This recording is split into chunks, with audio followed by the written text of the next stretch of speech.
Shalom saudara yang dikasih dalam Tuhan.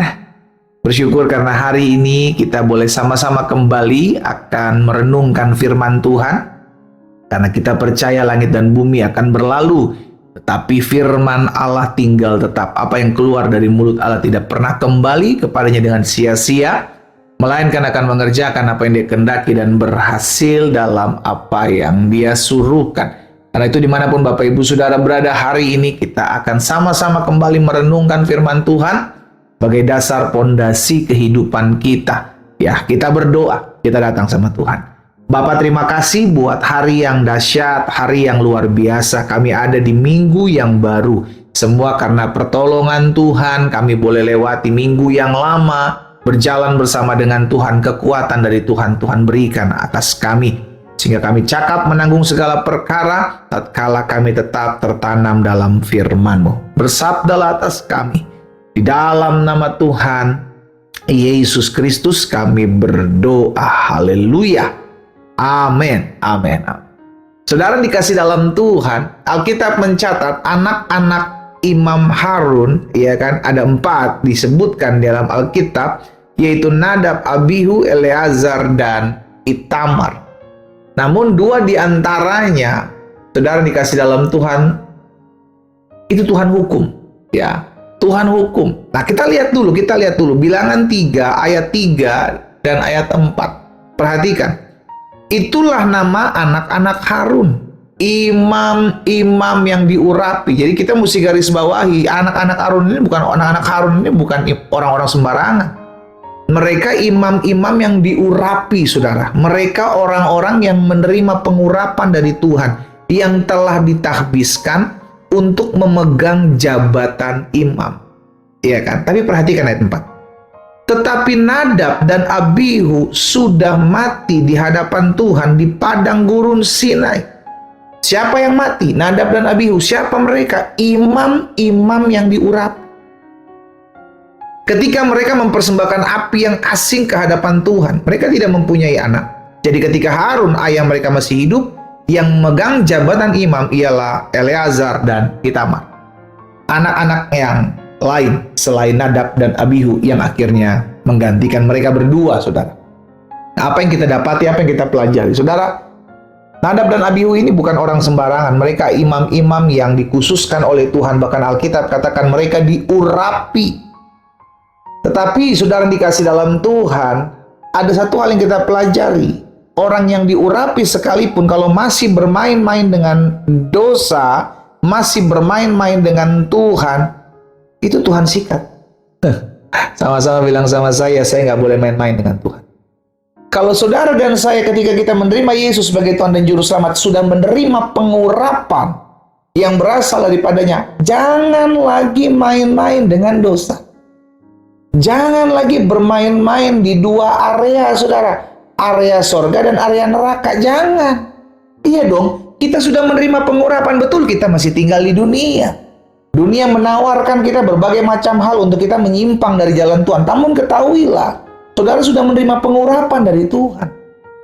Saudara bukan orang sembarangan. Saudara sudah diselamatkan, sudah ditebus. Dan kalau saudara dan saya menerima pengurapan dari Allah yang Maha Tinggi, ketika kita menerima Yesus sebagai Tuhan dan Juru Selamat.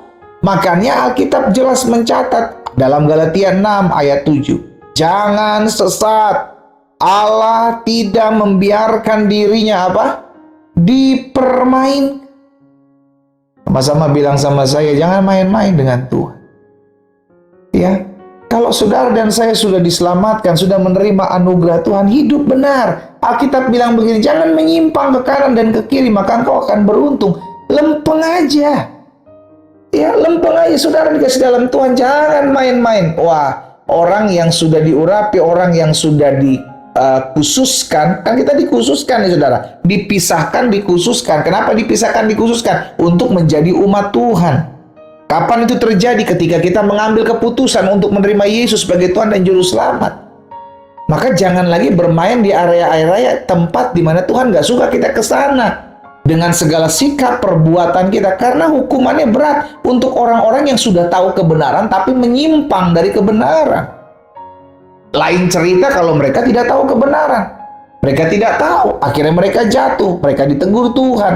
Tapi sudah dikasih dalam Tuhan, untuk orang-orang yang udah tahu kebenaran, dia tahu udah salah, dia tahu itu dosa, dia tahu itu tidak berkenan kepada Tuhan, tapi dia sikat, tapi dia hajar, tapi dia lakukan.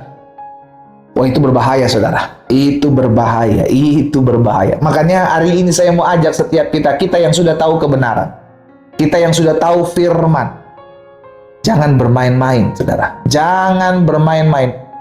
Si jahat, paling hebat, paling jago, saudara dikasih dalam Tuhan, untuk mengungkit-ungkit, mengingat-ingatkan, ajak kita bernostalgia masa lalu kita, sehingga akhirnya kita gampang sekali mudah tergoda. Aduh, enak juga ya dulu ya kalau gue belum kenal Tuhan. Aduh, mau buat apa aja enak, gak ada halangan. Aduh, kalau sekarang, aduh dulu ya ampun, gue zaman-zaman gue nakal ya kan. Akhirnya kita mulai dibawa bernostalgia zaman dulu. Akhirnya timbul tuh apa yang merasa kita kebanggaan kita, apa yang merupakan dulu keberhasilan kita di luar Tuhan.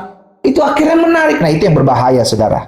Ya, ketika seorang sudah benar-benar sungguh-sungguh dekat sama Tuhan, Tuhan akan pakai, Tuhan akan lengkapi, Tuhan urapi. Tapi ketika Tuhan sudah mau dekat dengan kita, jangan lagi menjauh dari Tuhan. Alkitab jelas katakan, barang siapa ku kasih. Tuhan nggak membenci, saudara. Tuhan mengasihi kita.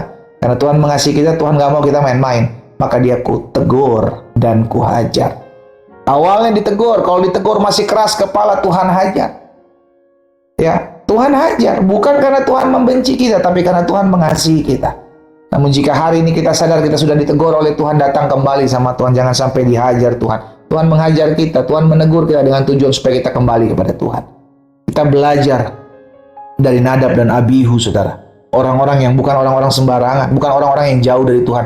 Orang-orang yang dipilih Tuhan, orang-orang yang diurapi Tuhan, orang-orang yang dikuduskan oleh Tuhan, bahkan disebut sebagai imam-imam yang dekat dengan Tuhan. Tapi bermain-main dengan dosa, bermain-main dengan Tuhan, bermacam-macam, ya. Selesai, saudara, selesai.